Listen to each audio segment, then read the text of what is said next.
Hello everyone, welcome back to the Tea Time YouTube channel. Welcome to the beginning of a review of the 2022-2023 Premier League season. This is going to be a series where I look at a bunch of awards and achievements for the season that has just passed. It's going to be called Why Blank is the Blank of the Premier League season. We're going to go through the best player, the best young player, the best manager, the most disappointing player, and the most surprising player of the 2022-2023 Premier League season. Of course, we've started with the best player of the Premier League season, and I'm probably going to leave it to more of a mystery in most of the videos from now on, but of course, this one is completely obvious. You can tell by the title and thumbnail, or by just quickly glancing at any football website for the past 6, 7, 8 months. Erling Haaland. Erling Haaland is the Premier League player of the season, and we're going to say exactly why. But first, we're going to give you the full list of nominees and give our second and third best Premier League players. The full list of nominees is as follows. You've got Erling Haaland, Marcus Rashford, Kieran Trippier, Harry Kane, Bukayo Saka, Martin Odegaard, and Kevin De Bruyne. Throughout this whole series, we will give the nominees, and we'll give 3 players or managers who we believe should be spoken about and who deserve for good or for bad. So, coming in at number 3, we have got Harry Kane. Someone whose name has surfaced a little bit more on social media over the past few weeks. Of course, Harry Kane is the all-time England national team scorer and is also creeping his way up the Premier League all-time top scorers list. Despite Tottenham's dreadful season, he has been a shining light for Spurs under any manager who has managed them this season. His 30 goals and 3 assists have been pretty important for Tottenham to make sure that they at least get a top half finish. He's overperformed his XG and XA by 7.6. Quite interestingly, Tottenham have scored 70 goals this season. Kane's 30 goals means that he has scored 43.9, or maybe it's 42.9. I think it's rounded up to 43. 43% of Tottenham's goal this season. That is a ludicrous stat, and he leads the league for the amount of goals he has as a percentage as the overall team, which makes quite sense. He also broke a record for scoring the most goals in matches in a Premier League season. He scored in 27 separate Premier League matches, and that is a record. So despite Erling Haaland's brilliance in Manchester, Kane's brilliance in London has also been historic. He's also the first player ever to have 2 30-plus goal seasons in the Premier League. Unluckily for him, he didn't win the Premier League Golden Boot in either season. He has broken Tottenham's record for all-time top goal scorer, England's record for all-time top goal scorer, England's all-time tournament top goal scorer. He's hit 200 Premier League goals, and he is now the second all-time Premier League goal scorer, just behind Alan Shearer.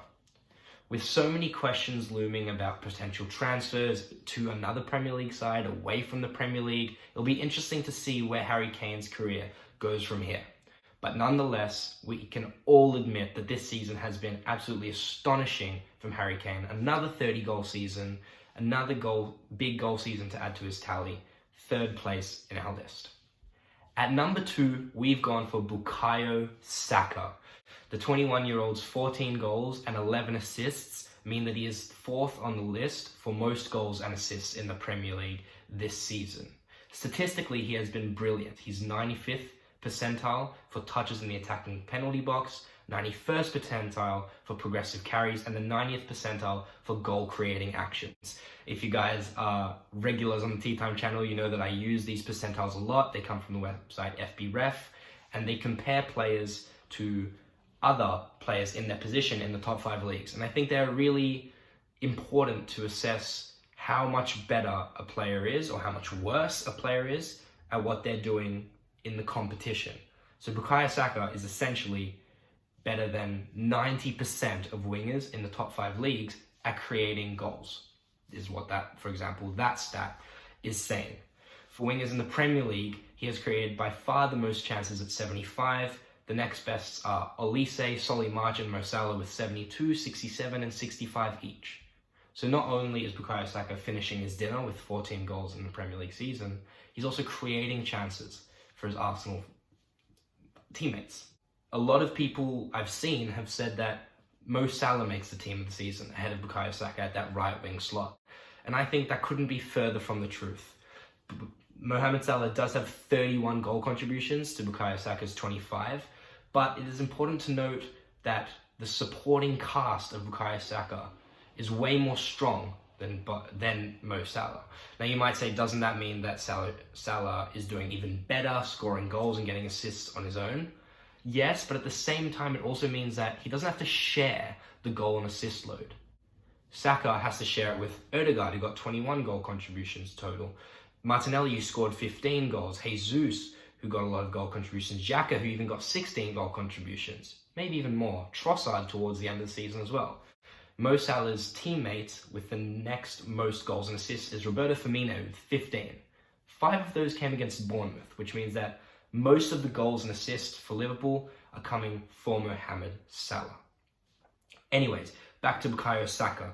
He was arguably the best player for Arsenal this season in what is their highest, in where they've gained the most points in a season since the Invincible season in 2003-2004. Some people can say Odegaard was better than Saka. For me, Saka was better than Odegaard this season.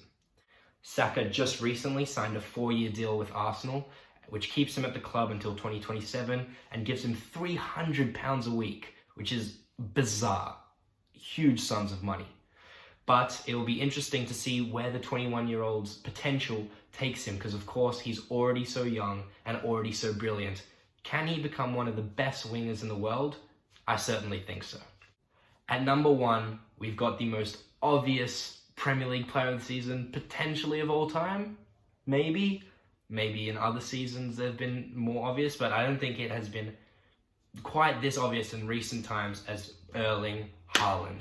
The Norwegian has been an absolute revelation to the league, scoring goals left, right and centre, providing assists, creating chances, dominating games.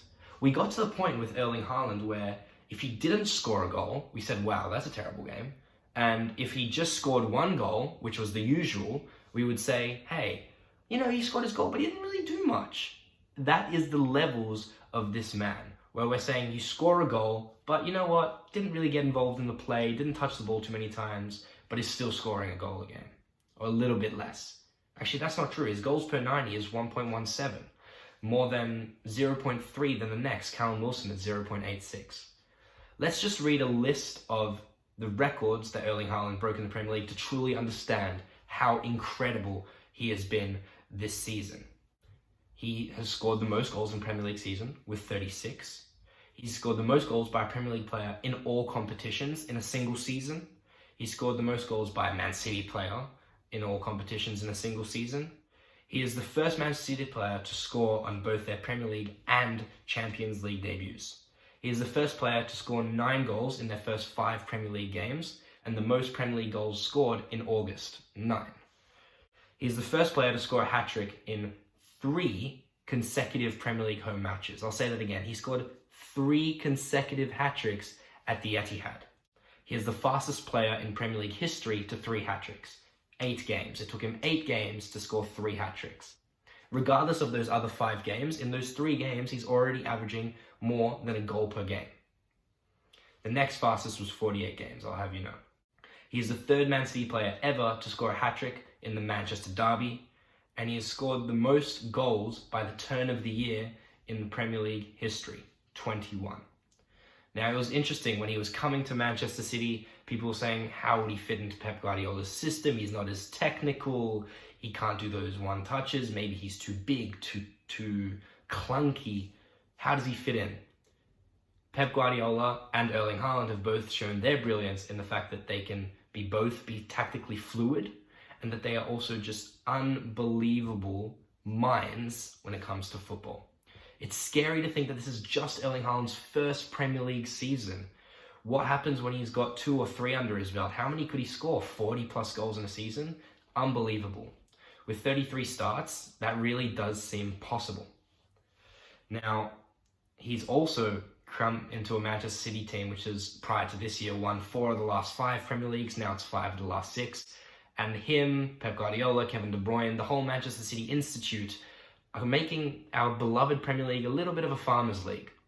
I'm a little bit worried for the future of the league, considering how dominant City already are and can continue to be. But it's also mind-boggling and entertaining. You just want Erling Haaland to dominate and win trophies, despite being a rival fan. That is our top 3 Premier League players of the 2022-2023 season. We're going to continue with this series. There'll be 5 or 6 videos. And make sure to check out Tea Time this month. June is going to be a very, very big month. I've officially finished my program, which means I've got a lot more time to invest in Tea Time, make better videos, work harder, increase that consistency, and yeah, just put so much more of my effort into Tea Time. And this whole video is why Erling Haaland is Premier League Player of the Season for 2022-2023. Pretty obvious, right? Pretty predictable. Stay tuned for the next video. Podcast coming soon. New videos coming soon. Catch you later. Don't go changing.